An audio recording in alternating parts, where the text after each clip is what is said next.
जय हिंद प्यारे साथियों। पीएनएसटी और एनएम एग्ज़ाम की प्रिपरेशन करने वाले आप सभी साथियों का स्वागत है। अभी तक चैनल को सब्सक्राइब नहीं किया है तो सब्सक्राइब जरूर कर लीजिएगा। वेल गाइस, केमिस्ट्री के इंपॉर्टेंट क्वेश्चन आप लोगों को करवाए जा रहे हैं और इसी प्रकार के शानदार वीडियो आप लोगों को करवाए जाएंगे। इंपॉर्टेंट क्वेश्चन सारी प्रिपरेशन आप लोगों को करवा दी जाएगी। तो देखिए, क्वेश्चन आप लोगों के सामने, वह प्रणाली क्या कहलाती है जो प्रागैतिहासिक पदार्थों का काल निर्धारित करने के लिए विघटनाभिकता का प्रयोग करती है। जी हाँ, मतलब रेडियो एक्टिविटा का प्रयोग किया जाता है पुराने पदार्थ है उनकी आयु निर्धारित करने के लिए। तो वो प्राणी क्या कहलाती है? कार्बन काल निर्धारण। Okay, carbon dating. Okay, carbon काल निर्धारण कहलाता है। बढ़ेंगे अगले क्वेश्चन की ओर। पृथ्वी की आयु का आकलन किया जाता है यूरेनियम डेटिंग से, कार्बन डेटिंग से, परमाणु घड़ी से या जैविक घड़ी से। तो याद रखिएगा, पृथ्वी की आयु का आकलन के लिए यूरेनियम डेटिंग विधि का उपयोग किया जाता है। ये रेडियो एक्टिव विधि है। ठीक है, चलिए बढ़ते हैं अगले क्वेश्चन की ओर। अगला क्वेश्चन है, रेडियो कार्बन काल का काल निर्धारण किसकी आयु का आकलन करने के लिए प्रयुक्त किया जाता है? मृदा, स्मारक, जीवाश्म या चट्टानें। तो ये आप लोगों का जीवाश्म की आयु का आकलन करने के लिए रेडियो कार्बन काल का निर्धारण किया जाता है। पृथ्वी का आकलन के लिए क्या यूरेनियम डेटिंग किया जा रहा था, और जीवाश्म की आयु का आकलन करने के लिए कार्बन काल वाला यूज़ किया जाता है। ओके, चलिए सबसे पहले रेडियो सक्रियता शब्द का प्रयोग किसने किया था? तो ये किसने किया था? हेनरी बेकरल ने किया था, याद रखिएगा। बढ़ेंगे अगले क्वेश्चन की ओर। यूरेनियम विखंडन की सतत प्रक्रिया को जारी रखने के लिए किस कण की जरूरत होती है? तो ये होती है न्यूट्रॉन की बमबारी की जाती है। हमेशा याद रखिएगा, न्यूट्रॉन की बमबारी की जाती है। ओके, बढ़ेंगे अगले क्वेश्चन की ओर। तो अगला क्वेश्चन है, परमाणु बम का आविष्कार किसने किया था? तो ये आप लोगों का मैडम क्यूरी, पीरे क्यूरी या ऑटो-हान या अल्बर्ट आइंस्टीन। तो इसका सही उत्तर हो जाएगा आप लोगों का ऑटो-हान ने। ओके, ऑटो-हान ने किया था आप लोगों का। ओके, बढ़ेंगे अगले क्वेश्चन की ओर। परमाणु शक्ति संयंत्र किस सिद्धांत पर काम करता है? नाभिक विखंडन, संलयन, तापीय दहन या उपयुक्त तीनों का? तो संयुक्त रूप से देखिए यहाँ पे इसका सही उत्तर हो जाएगा परमाणु शक्ति संयंत्र किसका उपयोग करता है? किस सिद्धांत का? नाभिक विखंडन सिद्धांत का उपयोग करता है। नेक्स्ट क्वेश्चन, नाभिकीय रिएक्टर के निर्माण के लिए निम्नलिखित में से कौन सा तत्व आवश्यक है? नाभिकीय रिएक्टर के निर्माण के लिए निम्नलिखित में से कौन सा तत्व आवश्यक है? Lead, magnesium, zirconium, cobalt. तो इसका सही उत्तर क्या हो जाएगा गाइस? ये हो जाएगा जिरकोनियम। बढ़ते हैं आगे। चलिए अगला क्वेश्चन है, निम्नलिखित में से कौन सा सौर ऊर्जा का स्रोत है?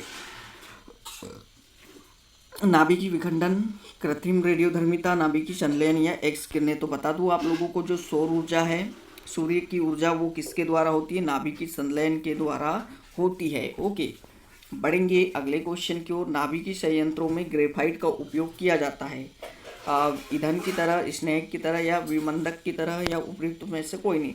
तो हमेशा याद रखिए, ग्रेफाइट का यूज़ नाभिकीय संयंत्रों में विमंदक के रूप में किया जाता है।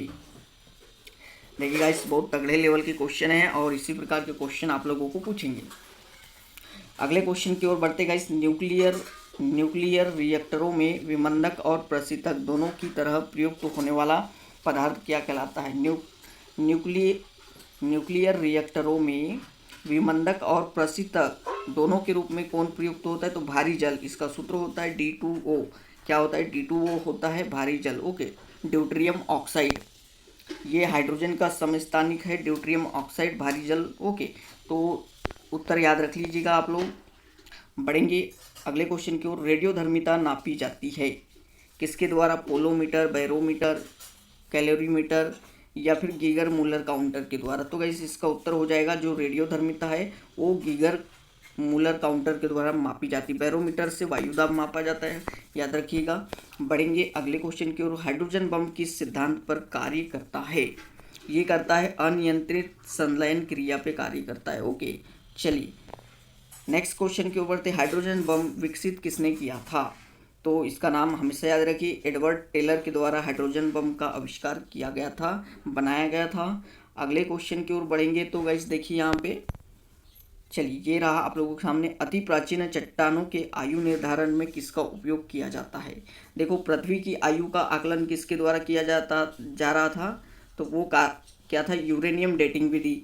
और आप लोगों का जो था जीवाश्म की आयु कार्बन के द्वारा किया जा रहा था। ओके, किसके द्वारा, कार्बन के द्वारा किया जा रहा था, कार्बन डेटिंग विधि के द्वारा। और अभी पूछ लिया चट्टानों की आयु का निर्धारण किसके द्वारा किया जाता है, तो ये रखिए याद आप लोग, पोटेशियम आर्गन डेटिंग के द्वारा किया जाता है। ओके, चलिए बढ़ते हैं अगले क्वेश्चन की ओर।